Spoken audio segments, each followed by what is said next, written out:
the elders that I've worked with in from South and Central America, specifically the jungle shaman and the Kero, the visionaries of the mountains, they had a vision, they had a dream, they still do, and that they're actuating it. And one of the main reasons why their ancestors left main regular society to go live isolated way up high in very rough conditions, high in altitude. I'm talking about 16,000, 18,000 feet, like really high up in altitude. They left humanity was to preserve the light codes of what it is to be an awakened human. Okay. So back in the day, and I've talked about this again too, about, you know, the priest kings, the sorcerers, the true sorcerers, the masters of dreamtime, the masters of the unseen realm, were the ruling class in this planet, on this planet. Okay.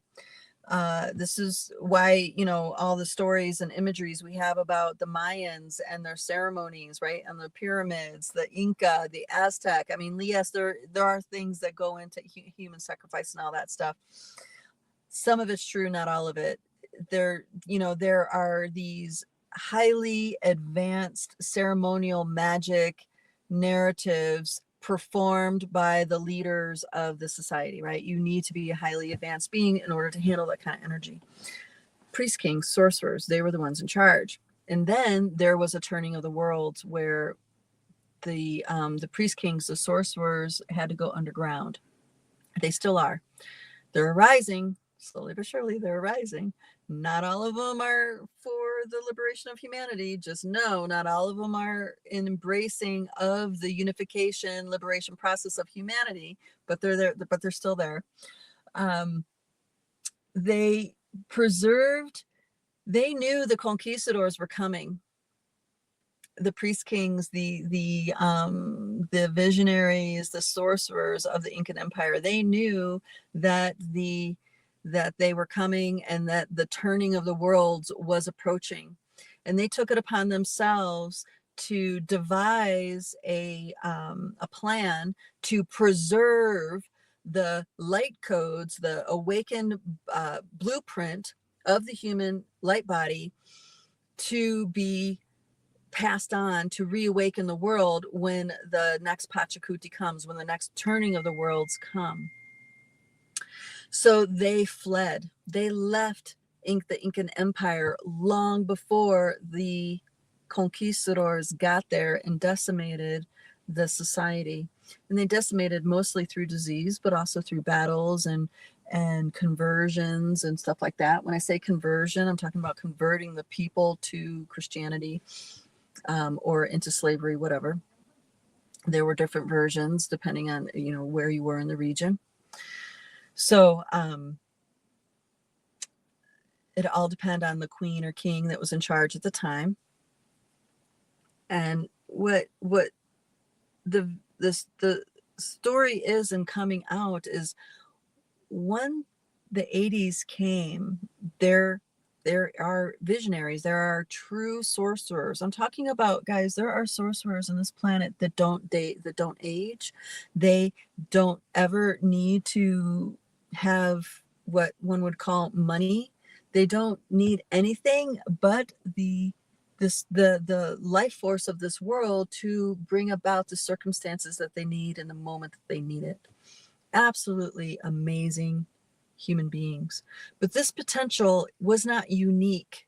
And this is the big message. The potential was not unique to them. It's just they were the ones that maintained these light bodies to to be the expression of their divinity. This coming is about the awakening en masse, the awakening of humanity. It's talking about all of us waking up to this, let's call it a shamanic paradigm. So it was their vision to preserve these codes so they can pass it on to the awakening generations when it came time. And they started preparing, because it took so long to prepare one's energy to receive this transmission. They started 100 years before these times came. They started coming down off the mountain, in the late early 1900s. So because it took 20 years to prepare an initiate to receive a transmission. It took 20 years for each of the transmissions, and there were several of them. There weren't just one. But the times have accelerated to such a point where the transmissions can now be given within a few months, right? The transmissions can be given, the time between the readiness for these transmissions were shorter. And that's because more and more people were being born with these encodements already activated. Back in the early 2000s, my guidance was telling me it was 20% of humanity were encoded, but only 20% of those were awakened, right? And that as we go further into this time, this time and space that we're in, there's going to be more and more encoded and awakened encoded beings. And now it's like 80% of humans born today are awakened and encoded. But the reason why these transmissions needed to be released beforehand was so the path would be laid. Okay, so the path would be already set for these next generations to retake this reality for, I want to say, our own divine nature. So we can step back into being the true caretakers of this reality that we're meant to be. So histories, many millions of years ago, to have a biosuit like this was a divine gift. And it was something that was a cherished and significant experience for a being to have. Fast forward to now, to this idea that we're born a sinner and we are a plague on the earth and we do all these terrible things and blah, blah, blah, blah, blah, right? Juxtapose that. Totally different. But yet it's our light body that organizes these bodies in order for us to have this experience. So people who resonate with the idea of starseeds, with way showers, new paradigm visionaries, you are encoded and you're either awakened in your encodements or in the process of awakening in your encodements. And therefore, we are here to be a part of the change of this planet. That's not to say all these other people are just NPCs. You're an NPC until you wake up to yourself. Then you are waking up to your own divinity. But until you wake up to yourself, unfortunately, you're an NPC.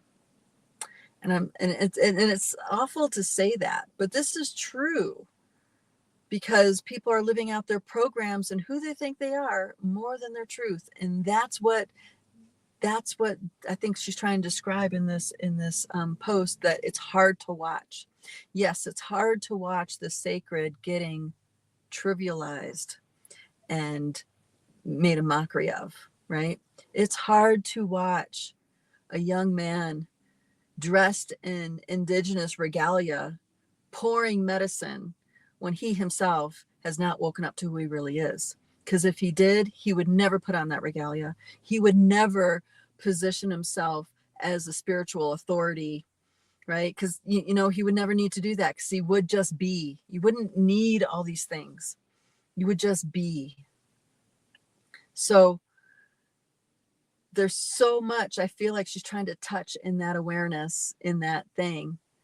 But there's, we're learning on how to navigate, and then the embracing between the generations, the connection between the generations is so important. That's really what I'm getting at here.